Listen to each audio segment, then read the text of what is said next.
the conversation of why is this person banned, why is this person not getting unbanned, blah, blah, blah, that's irrelevant. Right now, we need to ask ourselves as creators across all of Kick, what the here? I like that. Some of the that's being said, joke or not, it's taking like the freedom that we're trying to give and revolutionize on a streaming platform. It's taking that and it's perverting it, manipulating it, and taking it to extremes. It's like, what the look what it's creating, right? These very streamers are creating the very extreme sides that are being used for the very same cancel culture we all used to once despise. The problem is, I'm not even against that cancel culture in this very moment because chat's not entirely wrong. Some of the things that are being said and done are on Twitch. Whenever you have to, you basically walk on eggshells every stream, and now it's kind of like I'll say accountability. It's me too, bro. Like you just kind of like take that for granted, you know. And that's you're right, bro. I feel like we gotta tee up as creators. We need to tee up and be classier. Like there's such the problem too for what Train is doing here is that like if you're not willing to actually call people out like Adin, who you should probably call out, if you're not willing to call out, nothing's going to change, right? Like what are you even hoping to accomplish by venting to him here? Like Adin doesn't think he's done anything wrong at all. He doesn't think he's a part of the problem at all, and you're not even willing to say anything to him. So what's going to happen? Like nothing. Like there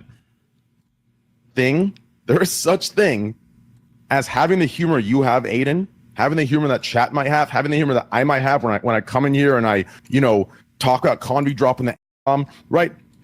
That should be able to exist while we're also good people who have the line. Yeah.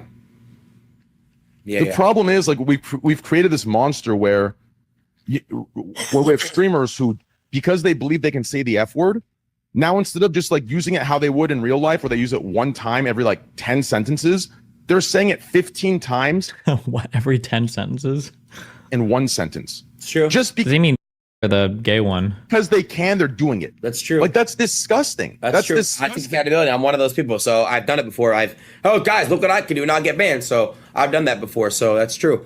I feel like when you use it like spamming it wise, just to be like, oh, I can do this. Just like that one incident where I pulled up on stream. It's like, it's just kind of like we know you can do that and not really get a crazy ban for it, but it's like we gotta like I gotta be better at that because it's like we need to like you said, we need to tee back up on.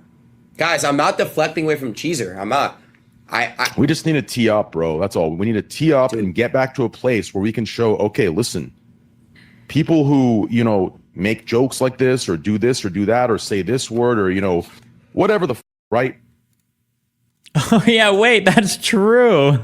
We go anywhere in public. Nobody knows who you are. Everyone knows who I am. So that's what I'm saying on that. Yes.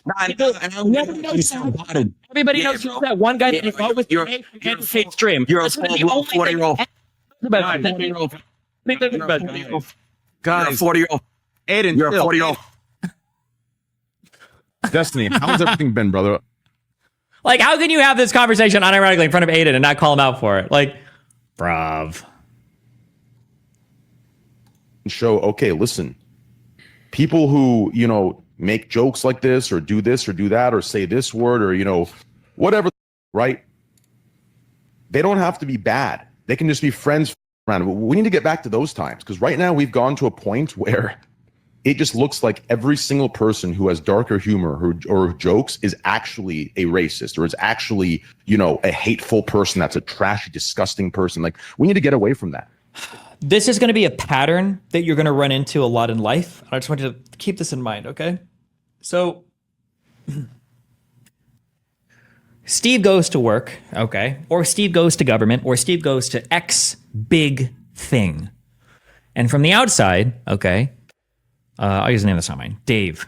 Dave looks at it from the outside, and Dave says, man, this thing that X superstructure does is so stupid. It's obviously bad. It's obviously inefficient. There's a million ways that this can be done better. So Dave finally gets a job, gets promoted, and now he's in position. He sees that inefficient dog thing. He looks at it and he sees it. He goes, okay, what do I need to do to get rid of this stupid thing? And then he goes to get rid of this stupid thing. And it seems really dumb. But the reason why this thing is here is because of like 2 or 3 other things that are really important that are dependent on this particular thing. When you look at those 2 or 3 other things, you could like get rid of the dependencies on the one dumb thing, but there's like 10 different ways you could go about it. You'd have to figure out how exactly you'd want to do it. You'd have to get different estimates, experts, people to look at it. It is possible. But then when you dig one layer farther, you find out that there's 2 or 3 other stupid things are also kind of running for ways that would have to be approved or signed off on by other people. And there's actually a decent reason why they're the way they are. We just haven't used them in a while, or they seem not necessary, but they kind of do come in handy sometimes. And if you didn't have them when you needed them, it would be a catastrophic failure, right? And you spend some time looking at this and you're like, okay, maybe we can like give it a new name or some bullshit, and then you kind of move on. And I think that this pattern happens with a lot of different things in life. It might be digging into why does the FBI or the CIA do it the way that it does? You think it's stupid, but then when you dig into it, you're like, oh, okay, me, I get it. This is whatever, I get it. It might be cryptocurrency, right? Crypto was like this. Do we need central banks? Do we really need the SEC to tell us how to like give currency to each other? Well, considering how cryptocurrency started off as the dream of decentralized everything in public ledgers and is now probably singularly reliant on Coinbase. My guess would be that if Coinbase fell, every crypto would lose like 90% of its value. It's funny to watch things where, just pulling back, things exist for reasons generally. And you look at them and you might not understand, it might seem dumb, but they're probably there for a good reason. And then when you try to reinvent the wheel on your own, what happens is slowly over time, you basically start to reinvent all of the structures that were originally really frustrating to them. You're like, okay, I understand what's happening. And I've used this kind of analysis to talk about like conspiracy theorists or like large structures like the EU or government agencies or third-party things or whatever. But I mean, like this general pattern, I think follows from a lot of different things. Coinbase isn't even the biggest exchange. I thought Coinbase was what's the bigger exchange than Coinbase right now? I thought Coinbase was like the only large major one left right now. Are there other larger ones? Binance? Oh, I thought something happened to Binance. Am I crazy? Why do I feel like something happened to this? Am I wild? But whatever. If Binance and Coinbase went down, I'm pretty sure they got sued by the government. They're not taking it down. Okay, gotcha. What are things like this that you always do that your community doesn't understand the reason behind it? Destiny? Well, I don't know, because I'm like in my world. Couldn't you make the same argument with religion?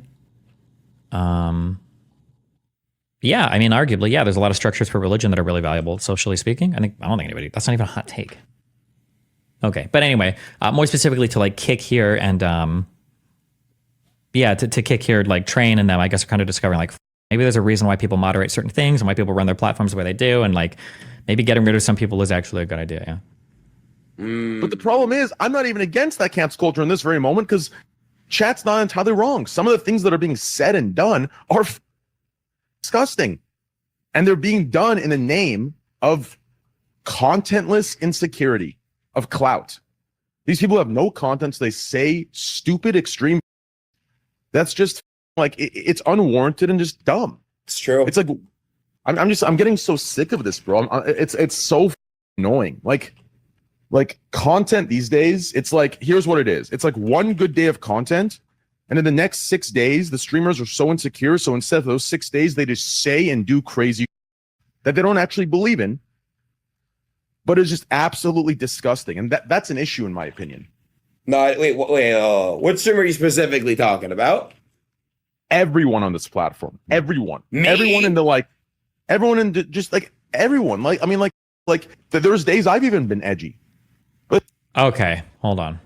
Listen, I love Train, but for the guy who constantly says over and over again, he's the most persecuted person on the platform, and he's the biggest truth sayer, blah, blah, blah. I wish he would just name names. He's such a baby when it comes to that. Just name names. If you think that people are being too edgy, it's like, name a name. Give a name. Who? Who is being too edgy? Clearly you have somebody in mind when you're saying this. Not everybody. Why would you say everybody? Just name a name.